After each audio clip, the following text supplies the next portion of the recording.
All right. My name is Dan. I am starting part 6 of this journey, and it is the Bonehunters. So this is part 6 of the Book of the Fallen, Malazan Book of the Fallen, a series where only the geniuses of the world understand what's going on in this series.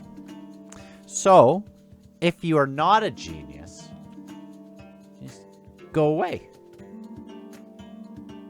Simple as that. All right. I'm just kidding. You don't have to be a genius. The prologue took me a couple hours, you guys, and I have a lot to say. This prologue, I actually got goosebumps in a couple little parts. I mean, one for real, but then another part I was like, oh, well, maybe I've already used up my goosebumps for this part, but I did get it one time. Now, at the very start of this, it is in 1164th year of burn sleep. So we're right kind of where we need to be as far as coming off of these other books, I believe. We are in this Istral Phenidon, the season of Drek, which, holy smokes, those guys can party, can't they? All these Drek followers. We are also 24 days since the execution of Shaik in Raraku. Now, it started off right away with some laughing and lying. I looked for this Kartul city on the map. I was pretty sure it was going to be on Quantali. Looked forever for it. Looked forever on Seven Cities as well. It obviously wasn't going to be in Malaz City, and I just looked and looked and looked. And honestly, for ages, every single place. Now, look where my thumb is. Laughing and lying. He knew. He knew. See, I didn't even know. Of course it would be on some island instead of on the mainland. He got me right away. Anyway, I am into this Kartul City place. It is very cool, and that's where I started to get the first chills. I love how this starts. It has these towers and the temples and things, and they've all been kind of overrun by these spiders. And at first I was thinking, okay, well, who's the goddess of spiders or whatever? What's going on that's really making this place more than others overrun? They have these different, Drek is the goddess Drek, but then there are these patrons, Drek is kind of the patron deity, but then there are these other lower ones that kind of are subservient to the goddess or whatever, kind of are under that goddess. One of them is Soleil, which is the goddess or god of health. And then we have Poleil, which is the opposite, is the god of disease and crap. We have Beru, Beru Fend. We have the Lord of Storms. And then we have Burn, who just wants to sleep. Shut up, Beru. See how there's those opposites? We have the House of Death right across from the Queen of Dreams' temple. And everyone's like, we don't like the Temple of Death, which I think is pretty cool. Then we have Fenner, which is the boar guy. We have Tog and Faraday, who don't report up to Drek, but they are like the 7th kind of legal religion, or at least they were on this island, Kartul. And I wonder if this is where Haborik was doing his stuff. I can't recall. Anyway, on this place, on the first page, we start off with this Sergeant Hellion, or Hellion, or who knows. And she has a deathly fear of spiders. She has an arachnophobia. Ever remember that movie? It's terrible. And everyone's like, well, why don't you just leave if you are so scared? And there's these birds that go around, and it sounds like the birds get like attacked by the spiders, and in the water all around it, there's like dead birds and stuff, and anyway, she won't just leave, and she's scared that if she goes anywhere, she will run into a spider. And so it's interesting that this, she's either, I was just trying to find where this might end up going later on or what this is really trying to say. Almost as if she is, on this temple-filled island, even the priests aren't able to kind of put off these spiders, and she is with them, and she either won't leave or she can't leave. It's just like an impossibility to her. And now the followers of Drek, when I mentioned that they can party, let's see. Actually, before that, this odd ship shows up. And a person comes up to report to her who shows up. And at first, I thought this was maybe a ship from the Knight of Knives. It has this person in it that people can't really recall his face after they look at him, which is very interesting.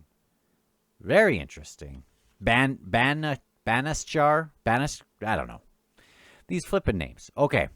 So, years ago, the first night of this Istral Phenidon, there was this island-wide fete. And this is where crazy Kellenved, party pooper Kellenved, sent Surly and Dancer over to get rid of this, to get rid of this religion of Drek. It was kind of like the Druids in the Roman, in Rome. The Christians for a while were an illegal religion. We've seen some of this, and it's interesting to see this here. So under the banners of the Imperial Malazans, you are not allowed to worship Drek. So before that, though, they would lead a procession through the city on a carpet of fecund rubbish, bared feet sweeping through maggot and worm-ridden refuse. Children would chase lame dogs through the alleys and stone them. Convicted criminals sentenced to execution would be publicly flailed, their long bones broken, and then they would be chucked into a pit with carrion beetles and red fireworms and things to be devoured over 4 or 5 days. Now, the Malazans, those party poopers, as I mentioned, they stopped that. And interesting here, there's an archpriest in the Grand Temple, and the ousted rival had been none other than Tashran. So he was one of these Drek bros, it sounds like. And some of the older folk kind of talk about the glory days when Drek was really popping, the glory days of Kartul City, and now it's just terrible. So, I mean, you can... It depends what you want. We might be afraid of being flayed alive, but at least we had popsicles, right? It's kind of that sort of thing. And now that the Malazans are there, like, things are not going well. So at least to some of the people, they are super happy that the Drek folk aren't there, but the Malazans have kind of let it it just has kind of fallen apart. So, make Kartul Island great again or whatever. Okay, so we have this ex-priest, Banasjar, who comes up and talks with Sergeant Hellion. And he is in front of this temple that's been closed off to Drek. Spiders all over the place. And I love this part. They want to get in, and they figure they have to break in. And the first thing they see is that the spiders on the on the steps are dead. So I think, oh, Hood, one of these people who are under Drek, is kind of giving them a sign that maybe they should proceed forward. And then they are decayed and rotting. That's Polale, right? And it's almost like this sequence of things, at least those couple things. As they're kicking the door in, this other priestess shows up, sees this former priest of Drek, or however you say that, and is like, "What are you doing here?" And when they get in, splashes of blood on the wall everywhere, fragments of meat, pools of bile, blood and feces, scraps of clothing and clumps, and it's just awful in there. And Hellion goes to drink. You know, she's a drunkard, and I love this girl. I think she's hilarious so far. I'm sure we're going to get a lot of interesting things with her. So she is terrified of these spiders, and she goes to drink to kind of get rid of her fears that way. He says, "Don't do that in here." You know, now they're in these they're inside of a temple, and you don't want to mess with people. Oh, and another thing regarding this Hellion girl, she is under the impression that the gods are kind of out to get her, that they're messing with her. Like she is kind of their little plaything, just waiting. And I'm, you know, if she's going to drink in there, maybe they would take issue with that. Anyway, so she wants to have this investigated. He says, "No, this is a matter for priests." The priestess of the Queen of Dreams has already left. All of the temples will be informed. Investigations will begin. That's what he's saying.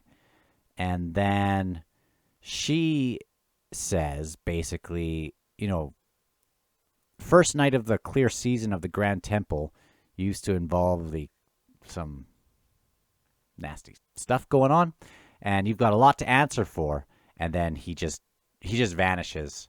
And as that happens, they've lost their chief witness here. So they figure that they are in big trouble for losing him after they've broken in. And I just love that as an entrance. Now, this next part, we get to this mound. And I have always kind of wondered about the ritual involving putting people into these burial things to kind of trap them. And at this point, we're getting a moment where they are releasing someone. And it is these nameless ones, these 12 nameless ones. And this is where I started to get real goosebumps here. I was just all in with this. First, we have this amazing description of a guy this person who's way under, and very infrequently, they would be kind of awoken by the footfalls above. But other than that, it's just silence, and they are just there waiting. And I appreciate this so much with some of the things I've been writing. It has some echo of another kind of concept that I'm so glad. It was just such a great way of writing that, and it seems so horrifying. I can't imagine. And he has all these different wards keeping him down into this place. And all these wards kind of trap him in a different way, it sounds like. Some of it is a little bit more mental with their awareness and things. Something is more like a binding of his physical self in other ways. But it seems like as they start to remove each of these bindings, it kind of releases a little element of the thing that is really binding him down there. I just thought it was so cool. The nameless ones are gathering, and the name of this person who's underneath is Dejim. Don't laugh. Okay. Laughing and lying with these names. Dejim Nebral, born on the eve of the death of the First Empire. Sorry, on the eve. I have it underlined and I read that wrong. Okay. So right before the the death of the First Empire, where there were burnings and screamings because the Talanai Mass had shown up. So this worst day ever to be born. But more than that, he's like this baby Stewie, because when he was born to a full knowledge and a full awareness. So born and then like fully self-sufficient. I'm reading it that way. He is this divers. And that is just so cool. So born to just the worst fear, and it could have just been a nightmare. It would have been a nightmare. So he goes off and starts to hide. And holy smokes. So he is going around. And he is swiftly growing. And he puts his soul into this mortal woman. Widowed by the Trell Wars, a woman whom none would notice. Her mind was broken. She's kind of like an empty vessel here, and that's where he's going to hide within her. Yeah, born into a night of terror. The Talanai Mass, had they found Dejim, would have acted without hesitation, dragging forth those 7 demonic souls. So he's a divers, which means the 7. He kind of has this split where he's able to split into these other forms. They would have acted without hesitation, dragging forth those 7 demonic souls, binding them into an eternity of pain. Their powers bled out, slowly and incrementally, to feed the Talan bonecasters in their unceasing wars against the Jagged. But he had escaped. The powers growing as he fed, night after night through the ruins, always hidden, even from those few soul-taken and divers who had also survived the great slaughter. For even they would not abide Dejim's existence. He fed on some of them as well, for he was smarter than they, and quicker, and had not the Daragoth, which is the Hounds of Dark, stumbled onto his trail. He had met his match with these Daragoth, which I keep figuring that these have to be this divers. Everyone's split into these 7. These have to be that as well in some way. Maybe. I don't know. Anyway, they ensnared him. So he was free. He was kind of devouring these others or whatever. And then he gets up being ensnared. Or he ends up being ensnared. And now he's being released by these nameless ones. Now, man, there's so many things I would like to do, to talk about. But this, so one by one, each of these nameless ones, there are 12 of them. They each are kind of releasing one of these binds that is associated with their warren. Can't remember what this first one is. Did I mark that even down? Anyway, the second one was releasing with the Talan, the Warren of Fire. So that is Tellus, the Warren of Fire. They talk about chaos is pursuing this world and every world. In the seas of reality can be found a multitude of layers, one existence flowing upon another. Chaos threatens with storms and tides. So I think, and this is something where they are doing this for this mutual annihilation. So it almost seems like that game with the little amoeba or whatever that eats things and gets bigger and bigger and bigger until he's eating cats and dogs and ladders and mooses, just moose or whatever. And then eventually is eating buildings and planets. And so it sounds almost like maybe he is kind of that, and they're hoping he'll swallow up chaos or something. I don't know. Very cool, though. Fourth nameless one is the Warren of Driss. Can't recall which one that is. I'll look it up after. The next is the Warren of Mianus. And this is where it's slowly kind of giving him more awareness here. The sixth speaks of the nameless one. Yeah, these are all. For we are the hands of Azath. We are the shapers of the will of Azath. It is our task to hold all in place, to lead our enemies into annihilation or eternal imprisonment.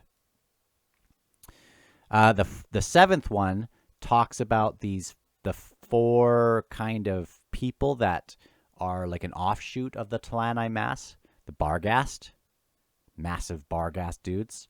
The Trell, who Mappo is half Trell. Tartheno, and Toblakai. Surviving threads of the IMAS. And it sounds like maybe the Barghast have some of the cultural sorts of things that have survived for a long time, but I don't know which of these peoples really would maybe represent the original IMAS the most, if there was a specific one type of culture the most.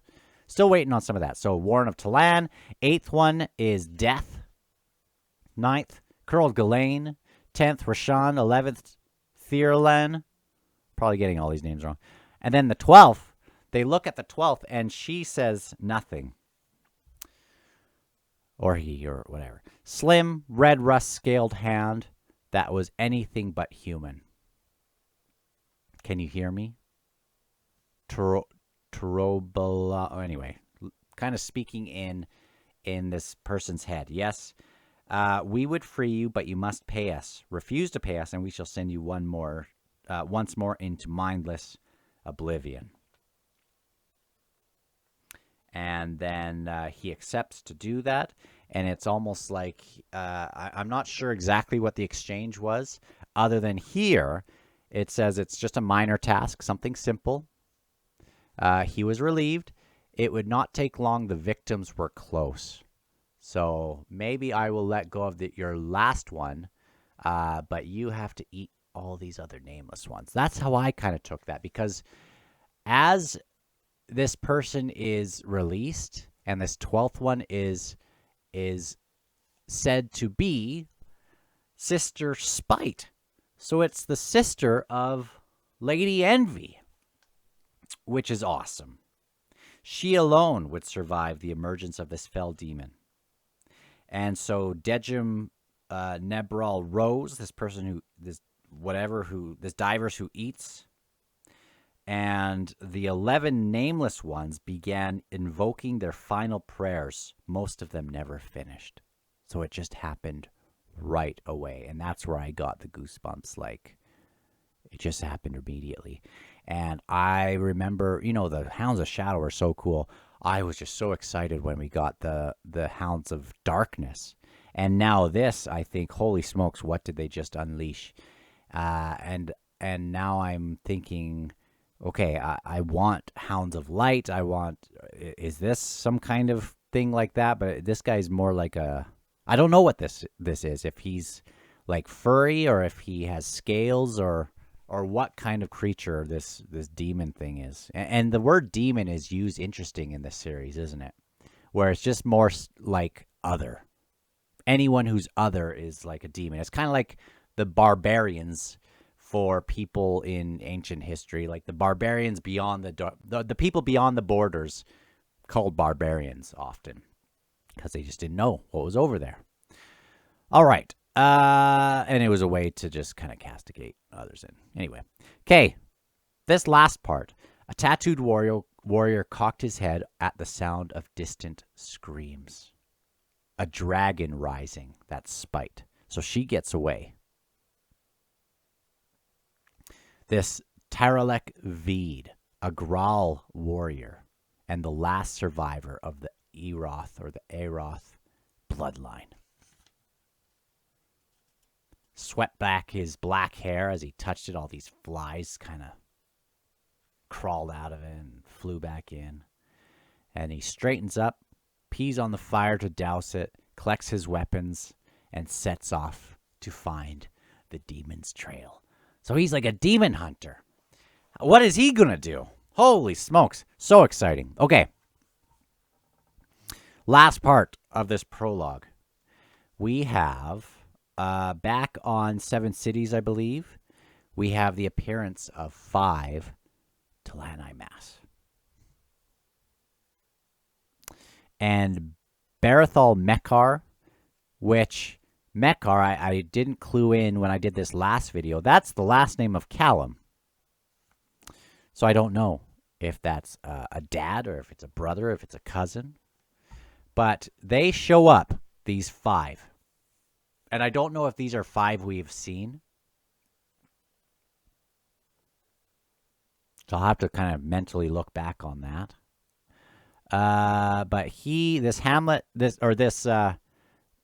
Barathol Mekar is one who's kind of the unofficial leader, and he doesn't say much. He's a man of few words. He has this onyx black skin, and 60 or so paces away stood these 5 figures, motionless, barring the ripple of the ragged strips of fur cloak. And he says, "Hey, Dejim, go to the smithy, go get some stuff. There's an axe and shield. There's gauntlets.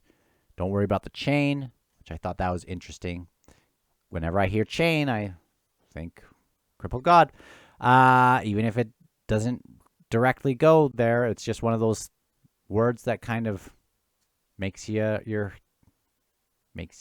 ears perk up. What if they're bandits? Maybe they just want water. They don't want water. Go find the weapons. Never mind that. Just go to your homes. So he is going to stand before these 5. And he gets his gauntlets on and everything. He reaches for the axe. Dejim needed both arms and all of his strength to raise the weapon high enough for Barathol's right hand to slip through the chain loop. "Get out of here," he says. "They're coming forward now. You say you know the tribe? Have they come for you, maybe? Some old vendetta?" It's possible. With Talanai Mass, there's no way to tell. Woo, man. Awesome. So we get to the 1,000-fingered god. And I loved that prologue. I don't know exactly what to make of it yet. I think more things will kind of blossom out of it like they do. I'm very interested in this Hellion. Obviously, I'm interested in this Drek group and what's going to happen maybe when some of these ex-priests or priests in hiding maybe kind of reestablish things maybe. Who knows? Who knows? Also interested, obviously, in this thing that's gotten released. Holy smokes. And then these 5 Talanai Mass, I want to know what their deal is. I mentioned that this 1,000-fingered god, I wasn't sure what that means. I'm guessing that has to do with Fiddler and have to do with these finger pendants that they did in House of Chains, because I liked them a lot, but I felt also that we didn't get really the full potential of what we could have done with them. And if we're going to talk about 1,000 fingered, who is the leader of that? Right now, the leader is Tavor, unless she ascends or something. Or they are worshiping someone because of that. I don't know. But that's my guess. That's my guess, is that group of people, the 1,000 fingers, I'm guessing that's what that is. Let me just read the epilogue. Not this big one on the side. I will wait for that for chapter 1. But I want to read this little one line for chapter 1. Now that I'm just looking at it. It says, "The streets are crowded with lies these days." The streets are crowded with lies these days. That's awesome. That is High Mage Tashrin at Empress Lysine's coronation, recorded by Imperial historian Duiker. Holy smokes. I'm so excited. I'm so excited. Thank you for coming along on this ride.